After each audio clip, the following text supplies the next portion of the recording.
नमस्ते बच्चों, अपन ने कल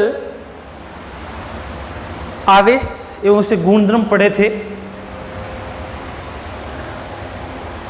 इसके अलावा मैंने आपको आवेश संरक्षण नियम और क्वांटाइजेशन को भी समझाया था। आज बच्चों अपन एक नया टॉपिक स्टार्ट करने जा रहे हैं जो बहुत इंपॉर्टेंट भी है, जिसका नाम है बच्चों कूलाम का नियम।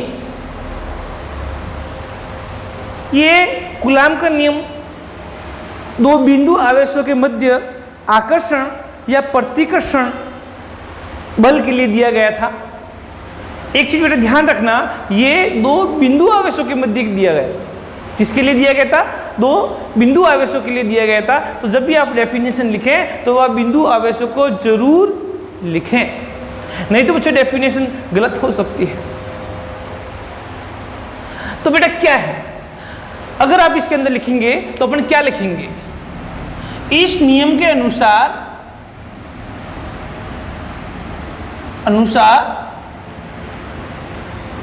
दो बिंदु आवेशों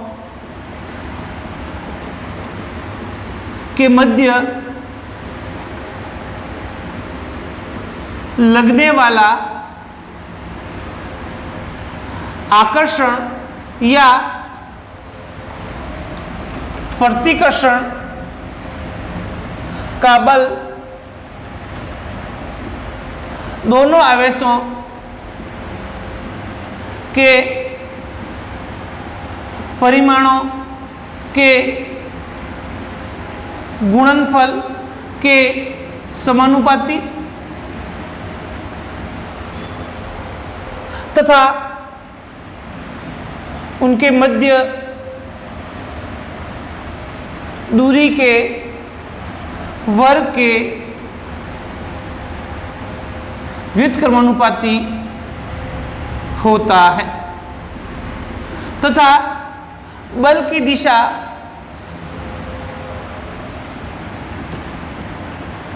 दोनों आवेशों को मिलाने वाली रेखा के अनुदिश होता है। तो बच्चों एक चीज आपको यहां पर याद रखनी है कि कूलाम के नियम के अनुसार जो दोनों आवेशों के मध्य जो बल होता है, पहली बात तो यह है कि वो दोनों बिंदु आवेशों के मध्य बल होता है। और एक चीज आपको याद रखना बेटा, वो बल आकर्षण का भी हो सकता है और प्रतिकर्षण प्रकृति का भी हो सकता है। वो किस पर निर्भर करेगा, मैंने आपको पहले बताया भी था कि दो आवेशों के मध्य आकर्षण का बल तभी लग सकता है जब दोनों के आगे पास प्रकृति क्या हो, विपरीत हो। अर्थात एक आवेश धनात्मक हो और दूसरा आवेश बेटा कैसा हो, ऋणात्मक हो। और प्रतिकर्षण का बल बेटा कब लग सकता है? प्रतिकर्षण का बल तभी लग सकता है जब दोनों आवेशों की प्रकृति समान हो। अर्थात एक आवेश धनात्मक हो और दूसरा भी धनात्मक हो, या फिर एक आवेश ऋणात्मक हो दूसरा भी क्या हो बेटा, ऋणात्मक हो। अगर समान प्रकृति के आवेश है तो उनके मध्य बेटा प्रतिकर्षण का बल लगेगा, और अगर असमान प्रकृति के आवेश है तो दोनों के मध्य आकर्षण का बल लगेगा। तो कूलाम के नियम के अनुसार दो बिंदु आवेशों के मध्य लगने वाला आकर्षण या प्रतिकर्षण का बल दोनों आवेशों के परिमाण के समानुपाती, दोनों आवेशों के परिमाणों के गुणनफल के समानुपाती तथा उनकी बीच की दूरी के वर्ग के व्युत्क्रमानुपाती होता है बच्चों। तथा दोनों आवेशों के मध्य लगने वाले जो बल की दिशा होती है वो उन दोनों आवेशों को मिलाने वाली रेखा के अनुदिश होता है। अगर मैं इस परिभाषा के अनुसार चलूं तो दोनों आवेशों के मध्य, मैंने पहली बात बोला भी है, ये आवेश है वो Q1 है, और बच्चों ये जो आवेश है वो बेटा क्या है, Q2 है। और बच्चों दोनों आवेशों के मध्य जो दूरी है वो आगे बच्चों क्या है, R है। तो इस परिभाषा के अनुसार दोनों आवेशों के मध्य लगने वाला जो बेटा बल है वो आपके पास Q1 और Q2 के गुणनफल के समानुपाती हैं। तो इसको बच्चों में बोलूंगा समीकरण नंबर 1। और मैं दूसरी बात करूं बेटा, F इक्वल बेटा कितना हो जाएगा 1/r²। दूरी के वर्ग के बेटा क्या है, व्युत्क्रमानुपाती है। अब मैं समीकरण 1 और समीकरण 2 से बेटा क्या बोल सकता हूं, समीकरण 1 और समीकरण 2 से अगर मैंने कंबाइन कर दूं बेटा इक्वेशन को, तो F proportional to Q1 Q2/r² होगा। और बच्चों आपको पता है जब भी कोई समानुपाती चिन्ह हटता है तो बेटा वहां पर कोई न कोई नियतांक आता है। यहां अगर कोई समानुपाती नियतांक हटेगा, समानुपाती चिन्ह हटेगा, तो बच्चों यहां पर नियतांक आएगा। और बेटा वो नियतांक क्या होता है, F इक्वल टू बेटा स्मॉल k Q1 Q2/r² लेते हैं। बच्चों मैंने यहाँ पर स्मॉल k बोला, ये बात को याद रखना, क्योंकि जो कैपिटल K है वो बेटा मैं डाइलेक्ट्रिक कांस्टेंट आगे परावैद्युतांक आएगा बेटा, मैं परावैद्युतांक के लिए उपयोग में लूंगा कैपिटल K मैं परावैद्युतांक के लिए उपयोग में लूंगा। यहाँ पर बेटा मैंने स्मॉल k यूज में लिया है, स्मॉल k उपयोग में लिया। बच्चों इस स्मॉल k की वैल्यू क्या होती है, स्मॉल k की वैल्यू होती है बेटा 1/4πε0। इसको बेटा एप्सिलॉन बोलते हैं, एप्सिलॉन नॉट। क्या बोलते हैं बेटा, एप्सिलॉन नॉट। बच्चों इसकी वैल्यू होती है 9 × 10⁹ न्यूटन इंटू मीटर का स्क्वायर अपॉन कूलाम का स्क्वायर। जरा देखना बच्चों, न्यूटन मीटर का स्क्वायर और कूलाम का स्क्वायर, इस k का बेटा क्या होगा, मात्रक होगा। और जो एप्सिलॉन नॉट की वैल्यू होती है बेटा वो होती है 8.85 × 10⁻⁻12। और बेटा इसका मात्रक क्या होगा, अगर मैं इसके मात्रक की बात करूं बेटा तो इसका मात्रक हो जाएगा बेटा के पास कूलाम का square upon newton into metre का स्क्वायर। और बेटा जो एप्सिलॉन नॉट जो होता है बेटा इसको बोलते हैं निर्वात या हवा की विद्युतशीलता। इसको बच्चों क्या बोलते हैं, आप वापस से ध्यान देना बेटा, एप्सिलॉन नॉट को बोलते हैं बेटा निर्वात या हवा की विद्युतशीलता। इसको बेटा अपन आगे भी पढ़ेंगे, फिलहाल आप इसको इतना ही याद रखें कि जो एप्सिलॉन नॉट होता है बेटा वो निर्वात या हवा की विद्युतशीलता होती है। और इसकी वैल्यू होती है बच्चों 8.85 × 10⁻⁻12। मात्रक होता है बेटा coulomb square upon newton into metre का।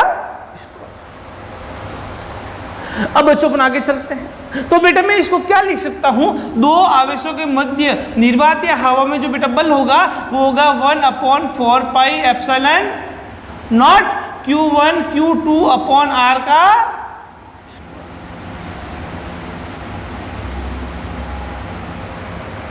बेटा ये दो आवेशों के मध्य बल है और माध्यम बेटा यहां पर क्या है, माध्यम या निर्वात या हवा। अच्छा आप बोलोगे कि सर यहां पर तो आपने क्या लिया है, निर्वात या हवा लिया है। अगर निर्वात या हवा नहीं लेते तो सर यहां पर बल क्या होता, मैं ये भी बता देता हूं आपको। यदि दोनों आवेशों के मध्य कोई अन्य माध्यम हो, कोई अन्य माध्यम हो जिसकी विद्युतशीलता एप्सिलॉन व परावैद्युतांक कैपिटल K हो। अब देखो मैंने ये परावैद्युतांक लिया है बेटा, वो मैं अभी आपको समझाऊंगा कि ये परावैद्युतांक यहाँ पर क्या है। फिलहाल आप मैंने बोल दिया कि दोनों आवेशों के मध्य अब यहाँ पर हवा या निर्वात नहीं है, यहाँ कोई माध्यम है। अच्छा एक बात बताओ बेटा, जब यहाँ पर आवेशों के मध्य पर निर्वात या हवा थी तब बेटा मैंने जो यहाँ पर विद्युतशीलता ली थी वो किसकी ली थी, वो निर्वात या हवा की ली थी। अब अगर कोई माध्यम होगा तो बच्चों में विद्युतशीलता किसकी लूंगा, माध्यम की लूंगा। तो बेटा अब नया बल कितना होगा, अतः माध्यम में बल, माध्यम में आवेशों के मध्य, माध्यम में बेटा आवेशों के मध्य बल कितना हो जाएगा, Fm इक्वल टू बच्चों 1/4πε Q1 Q2 upon R square. यहाँ बच्चों मैंने जरा आप देखो, यहाँ पर जो मैंने आपके पास विद्युतशीलता ली थी वो बेटा हवा या निर्वात की ली थी। यहाँ पर बेटा मैं किसकी ले रहा हूँ, मैं यहाँ पर बच्चों माध्यम की विद्युतशीलता ले रहा हूँ।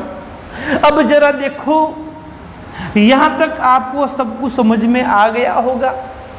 इसके आगे भी बहुत कुछ है। कैसे बच्चों, एक होती है सापेक्षित विद्युतशीलता, सापेक्षित विद्युतशीलता जिसको भी डिनोट करते हैं एप्सिलॉन आर, और एक होता बेटा परावैद्युतांक जिसको डिनोट करते हैं बेटा कैपिटल के से। मैथमेटिकली कैपिटल के और एप्सिलॉन आर की वैल्यू समान ही होती है। दोनों का बेटा स्टेटमेंट एक ही है। आपका इसका डिनोशन है, इसका जो प्रतीक चिन्ह है वो आपको थोड़ा डिफरेंट लग रहा। तो कैसे समान है बच्चों, अपन आगे चलते हैं।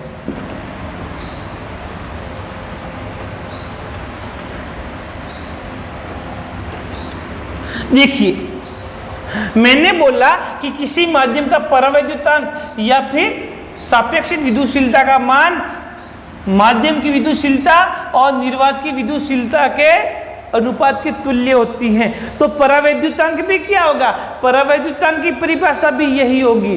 क्या होगी कि किसी माध्यम की विद्युतशीलता तथा निर्वात की विद्युतशीलता का अनुपात परावैद्युतांक कहलाता है, और यही सापेक्षित विद्युतशीलता भी कहलाता है।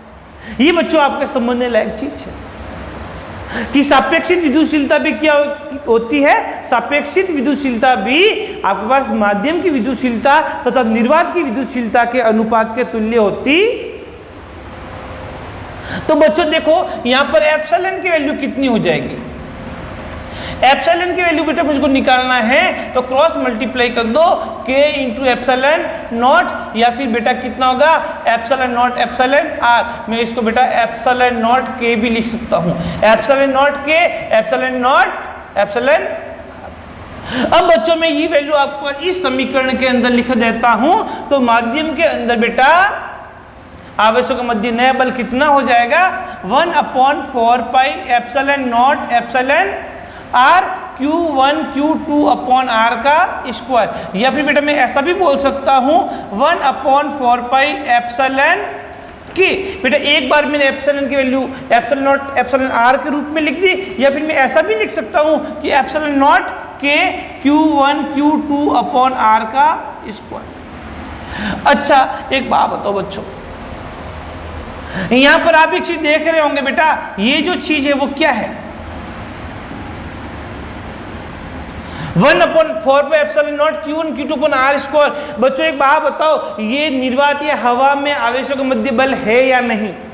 बिल्कुल है। अगर इस F की वैल्यू मैं यहां रख दूं तो Fm इक्वल बेटा कितना हो जाएगा, F अपॉन एप्सिलॉन आर, या फिर F अपॉन K हो जाएगा।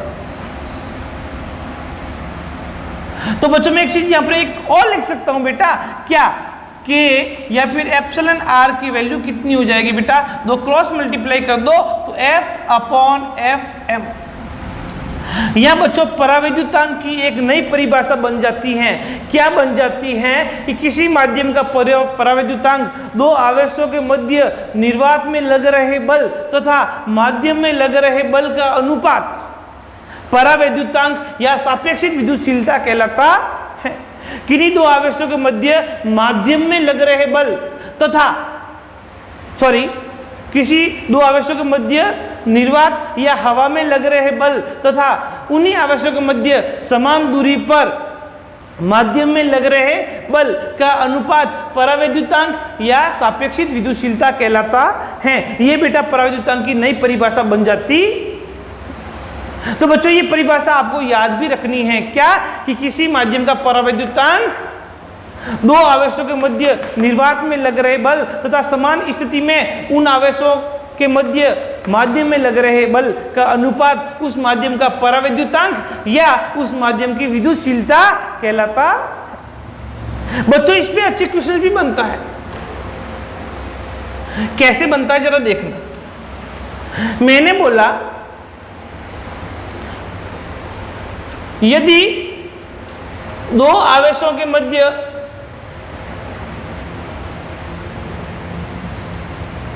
निर्वात में बल 10 न्यूटन है तथा समान स्थिति रखते हुए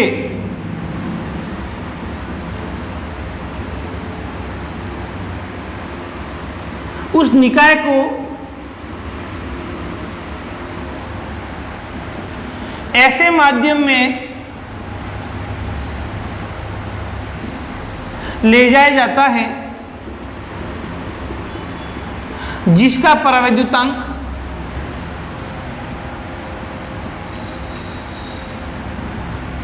के बराबर 2 है, तो आवेशों के मध्य